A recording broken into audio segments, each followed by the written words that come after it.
Good morning students. इस video के अंतर्गत हम लोग transitive words with two objects यानी ऑब्जेक्ट क्या होता है, कितने प्रकार का होता है, उसका प्रयोग कैसे करते हैं, इसके विषय में विस्तृत अध्ययन करेंगे।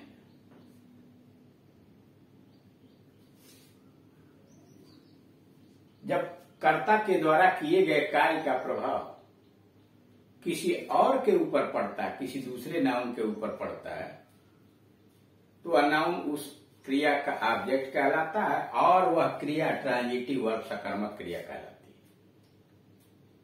जैसे मान लीजिए कहा ही बाट ए बुक, उसने एक पुस्तक खरीदा, तो उसने क्या खरीदा? एक बुक। तो बाट क्रिया ट्रांजिटिव हुई और बुक जो हुआ उसका इनडायरेक्ट उसका डायरेक्ट ऑब्जेक्ट। कुछ क्रियाएं ऐसी होती हैं जिसके दो दो ऑब्जेक्ट्स लगे होते हैं। यहां मुख्य रूप से यह चैप्टर उसी में दिया है कि जब दो ऑब्जेक्ट्स आते हैं तो उनको कैसे देखा जाए, कैसे पहचाना जाए, यानी transitive words with two objects. ऐसी सकर्मक क्रियाएं जिनके साथ दो ऑब्जेक्ट आते हैं। नीचे के वाक्य का अध्ययन कीजिए। Study the following sentence. Sohan gave me a book. Sohan ने मुझे एक पुस्तक दिया। दूसरा है आई लेंट हिम माई बाइसाइकिल। मैंने उसे अपनी साइकिल उधार दी। तीसरा मिस्टर शर्मा टीचेज अस केमिस्ट्री। मिस्टर शर्मा हमें केमिस्ट्री पढ़ाते हैं। और चौथा है the teacher gave us good advice. अध्यापक ने हमें अच्छी सलाह दी। पांचवा है she promised him her help. उसने उसे अपने सहायता का वादा किया। ये 5 वाक्य आपके सामने लिखे गए और सब में दो दो ऑब्जेक्ट लगे हुए। उसको नीचे समझाया गया कुछ ट्रांजिटिव वर्ब सकर्मक क्रियाओं के दो ऑब्जेक्ट यानी दो कर्म की आवश्यकता होती है। यानी कुछ सकर्मक क्रियाएं ऐसी होती हैं जिन्हें दो ऑब्जेक्ट की आवश्यकता होती है। सामान्यतः इन ऑब्जेक्ट में से एक एनिमेट मतलब सजीव जीवित प्राणी। सामान्य तौर पर 100% की बात नहीं की जा रही। सामान्यतः इन ऑब्जेक्ट्स में से एक सजीव पर्सन या एनिमल कोई जीव जंतु होता है, आदमी होता है, अथवा दूसरा इनएनिमेट निर्जीव नेम्स। जैसे निर्जीव वस्तुओं में नेम्स ऑफ द थिंग, जैसे किताब, कॉपी, कलम, घर इत्यादि हुआ names of the thing. And actions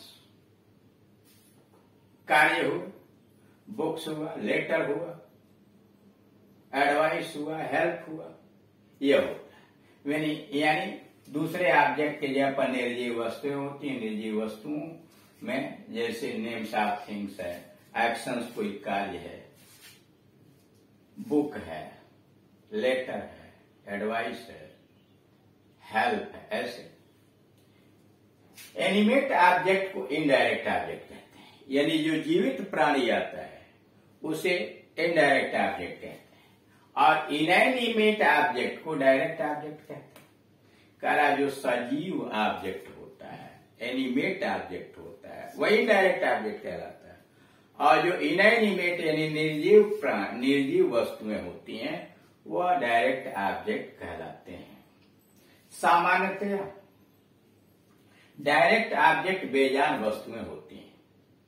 सामान्य रूप से डायरेक्ट ऑब्जेक्ट बेजान वस्तुएं होती हैं, परंतु कभी कभी सजीव भी डायरेक्ट ऑब्जेक्ट के स्थान पर ले लेता है।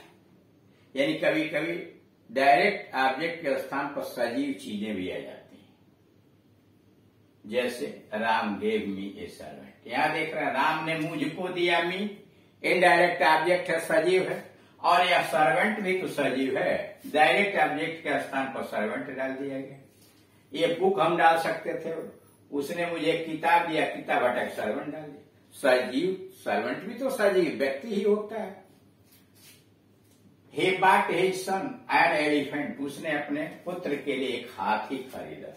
हाथी क्या? सजीव प्राणी। यानी इसमें इनडायरेक्ट ऑब्जेक्ट भी सजीव है और डायरेक्ट ऑब्जेक्ट भी सजीव है, लेकिन ऐसा रेयर केस में ही होता है, हर समय नहीं होता सामान्यतः। अब आइए पोजीशन पर। आपने देखा कि ऑब्जेक्ट दो तरह के होते हैं, डायरेक्ट ऑब्जेक्ट और indirect object. Position of indirect और डायरेक्ट ऑब्जेक्ट्स कैसे रखते हैं वाक्य के अंतर्गत। सामान्यतः इनडायरेक्ट ऑब्जेक्ट के बाद डायरेक्ट ऑब्जेक्ट रखा जाता है। का सामान्य तरीका यह है कि वाक्य में पहले इनडायरेक्ट ऑब्जेक्ट रखिए, यानी सजीव को पहले रखिए, और निर्जीव यानी डायरेक्ट ऑब्जेक्ट को बाद में रखिए। परंतु यह कोई हार्ड फास्ट रूल नहीं है। जब इनडायरेक्ट ऑब्जेक्ट को डायरेक्ट के बाद में रखते हैं आप, यानी स्थान परिवर्तन करते हैं, तो डायरेक्ट ऑब्जेक्ट के बाद टू अथवा फॉर प्रीपोजिशन लगाना पड़ता है। कारक देखिए, इनडायरेक्ट ऑब्जेक्ट और डायरेक्ट ऑब्जेक्ट के रखने के दो तरीके। सामान्य रूप से इनडायरेक्ट ऑब्जेक्ट को पहले और डायरेक्ट ऑब्जेक्ट को बाद में रखते हैं। लेकिन अगर आप स्थान परिवर्तन करना चाहते हैं, यानी डायरेक्ट ऑब्जेक्ट को पहले रखना चाहते हैं, इनडायरेक्ट को बाद में रखना चाहते हैं, तो आपको डायरेक्ट ऑब्जेक्ट के पीछे और इनडायरेक्ट ऑब्जेक्ट के पहले टू अथवा फॉर प्रीपोजिशन लगाना पड़ेगा। उदाहरण, ही गेव मी ए पेन, उसने मुझे एक कलम दिया। He gave a pen to me. इस वाक्य में आप देख रहे हैं कि मी इनडायरेक्ट ऑब्जेक्ट है और ए पेन डायरेक्ट ऑब्जेक्ट। मी जीवित है, पेन निर्जीव है। कैसे पता करेंगे? पता करने का तरीका यह है कि जब किसे और किसको लगाकर प्रश्न करेंगे आप, तो इनडायरेक्ट ऑब्जेक्ट आएगा, और क्या लगा के क्रिया में प्रश्न करेंगे तो इनडायरेक्ट ऑब्जेक्ट आएगा। मतलब ऐसे क्रिया में ऐसे लिख दिया, क्रिया में किसे किसको से प्रश्न करें, उत्तर जो होगा वो इनडायरेक्ट ऑब्जेक्ट होगा। ठीक, यानी क्रिया में आप किसे या किसको लगाकर प्रश्न करें, उत्तर में जो होगा वो इनडायरेक्ट ऑब्जेक्ट होगा। और क्रिया में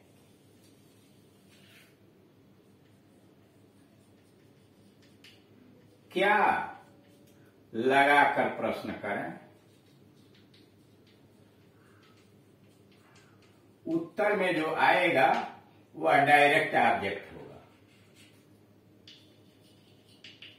ठीक, सबसे बेस्ट तरीका यही है कि आप क्रिया में किसे या किसको लगाकर प्रश्न कीजिए, यानी हुम लगाकर प्रश्न करें, उत्तर में जो आएगा वह इनडायरेक्ट ऑब्जेक्ट होगा। जैसे ही गेव मी ए पेन, उसने किसको कलम दी, तो मुझको, मैं इनडायरेक्ट ऑब्जेक्ट हुआ। इसमें he choose me a nice gift, उसने मेरे लिए या मुझे एक अच्छा गिफ्ट चुना। किसको चुना? मैं इसमें indirect object. I called her a taxi, मैंने उसके लिए एक टैक्सी बुलाया। किसके लिए? किसको? हर, इसमें हर इनडायरेक्ट ऑब्जेक्ट है। अब आइए डायरेक्ट को। कारक क्रिया में क्या लगाकर प्रश्न कीजिए, उत्तर में जो शब्द प्राप्त होगा, शब्द समूह प्राप्त होगा, वह डायरेक्ट ऑब्जेक्ट होगा। जैसे ही गेव मी ए पेन, तो उसने क्या दिया? ए पेन। ए पेन हो गया direct object. He choose me a nice gift, उसने चुना, क्या चुना? A nice gift, direct object होगा। I called her a taxi, मैंने एक टैक्सी बुलाया उसके लिए, क्या बुलाया? ए टैक्सी, डायरेक्ट ऑब्जेक्ट। मतलब क्रिया में किसे और किसको लगाकर प्रश्न करने पर उत्तर में जो शब्द या शब्द समूह मिलेंगे वह इनडायरेक्ट ऑब्जेक्ट कहलाएगा। और क्रिया में वाक्य या क्या लगाकर प्रश्न करेंगे, उत्तर में जो शब्द प्राप्त होगा, शब्द समूह प्राप्त होगा, उसे कहेंगे डायरेक्ट ऑब्जेक्ट है। सामान्यतः इनडायरेक्ट ऑब्जेक्ट को पहले के पहले प्रीपोजिशन फॉर का प्रयोग करते हैं। कहना यहां देख रहे हैं स्थान परिवर्तन किया गया है। पहला, he gave me a pen, he gave a pen to me, to लगाना पड़ा यहां पर देख रहे हैं, ऊपर आया ना टू और फॉर लगाना पड़ता है, तो स्थान जब परिवर्तन करेंगे। फिर दूसरा, he choose me a nice gift, he choose a nice gift for me, indirect object पीछे चला गया तो फॉर लगा। I called her a taxi, I called a taxi for her, indirect object पीछे चला गया फॉर लगा।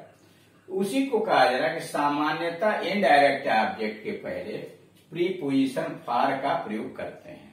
यह इनडायरेक्ट ऑब्जेक्ट अगर पीछे आया है तो उसके पहले फॉर प्रीपोजिशन का प्रयोग करते हैं। यदि वाक्य में शर्त है ब्रिंग आया हो, बोल्ड, ब्रिंग मतलब ले आना, बोल्ड में निर्माण करना, बाई खरीदना, काल पुकारना, कुक पकाना, कलेक्ट इकट्ठा करना, चूज चुनना, अर्न कमाना, फेच ले आना, फाइंड प्राप्त करना, गैदर इकट्ठा करना, गेट प्राप्त करना, लीव त्याग देना, मेक बनाना, ऑर्डर आदेश देना इत्यादि क्रिया में से कोई क्रिया हो तो इनडायरेक्ट ऑब्जेक्ट के पहले फॉर प्रीपोजिशन का प्रयोग कीजिए, अन्यथा टू लगाइए। यह रहा आपका डायरेक्ट और इनडायरेक्ट ऑब्जेक्ट। क्लियर? यानी इनडायरेक्ट ऑब्जेक्ट और डायरेक्ट ऑब्जेक्ट कुछ ऐसी सकर्मक क्रियाएं होती हैं जिसमें दो दो ऑब्जेक्ट आते हैं। एक को कहते हैं इनडायरेक्ट ऑब्जेक्ट, दूसरे को डायरेक्ट ऑब्जेक्ट। क्रिया में किसे और किसको लगाकर प्रश्न कीजिए, उत्तर में जो शब्द या शब्द समूह मिलेगा वह इनडायरेक्ट ऑब्जेक्ट होता है। और क्या या व्हाट लगाकर क्रिया में प्रश्न करने पर उत्तर में जो शब्द या शब्द समूह मिलेंगे वह डायरेक्ट ऑब्जेक्ट कहलाता है। पोजीशन उनके रखने की यह होती है कि पहले इनडायरेक्ट ऑब्जेक्ट रखिए, बाद में डायरेक्ट ऑब्जेक्ट रखिए। लेकिन अगर आप स्थान परिवर्तन करना चाहते हैं या इनडायरेक्ट ऑब्जेक्ट पहले लगाना चाहते हैं, इनडायरेक्ट ऑब्जेक्ट बाद में लगाना चाहते हैं तो टू अथवा फॉर प्रीपोजिशन का प्रयोग करना पड़ेगा। अगर ये क्रियाएं आई हुई हैं तो आपको इनडायरेक्ट ऑब्जेक्ट के पहले फॉर लगाना पड़ेगा। ब्रिंग हो, बोल्ड हो, बाई हो, कॉल हो, कुक हो, कलेक्ट हो, चूज हो, अर्न हो, फेच हो, फाइंड हो, गैदर, गेट, लीव, मेक और ऑर्डर इत्यादि। अब आइए ऑब्जेक्ट टू ए प्रीपोजिशन, जो हम नाउन के मुख्य कार्य यानी फंक्शन शब्द दिया है ना, फंक्शन नाउन के क्या कार्य हैं। तो पहले हम लोगों ने सब्जेक्ट टू ए वर्ब देखा, ऑब्जेक्ट टू ए वर्ब चल रहा था, अब object to a preposition. My book is on the table, मेरी पुस्तक मेज पर है। She is playing in the room, वह कमरे में खेल रही है। दो वाक्य दिए गए हैं। उपयुक्त वाक्यों में टेबल तथा रूम का अपने वर्ब से यानी क्रिया से कोई संबंध नहीं है। मतलब इसमें टेबल का इज से और रूम का इज से कोई संबंध नहीं है। इनसे पहले क्रमशः आन, यानी देख रहे हैं टेबल के पहले आन आया है और रूम के पहले इन का प्रयोग किया गया है। अतः इन वाक्यों में टेबल आन का प्रीपोजिशन का और रूम इन प्रीपोजिशन का ऑब्जेक्ट है। यानी इस वाक्य में माई book is on the table, यह कहेंगे टेबल ऑन प्रीपोजिशन का ऑब्जेक्ट है, इसका ऑब्जेक्ट है आन का, और इसमें रूम इन प्रीपोजिशन का ऑब्जेक्ट है। टेबल तथा रूम के इस प्रयोग को ऑब्जेक्टिव केस में कहते हैं। यानी यहाँ टेबल और रूम दोनों ऑब्जेक्टिव केस में आया है। यानी मतलब यह है ऑब्जेक्ट टू ए प्रीपोजिशन के अंतर्गत कोई नाउन प्रीपोजिशन का ऑब्जेक्ट होता है, वह प्रीपोजिशन के द्वारा गवर्न होता है, उसी से उसका संबंध होता है। ठीक, अब अगला आएगा कॉम्प्लीमेंट टू ए वर्ब या केस इन एपोजिशन और पॉजेसिव केस।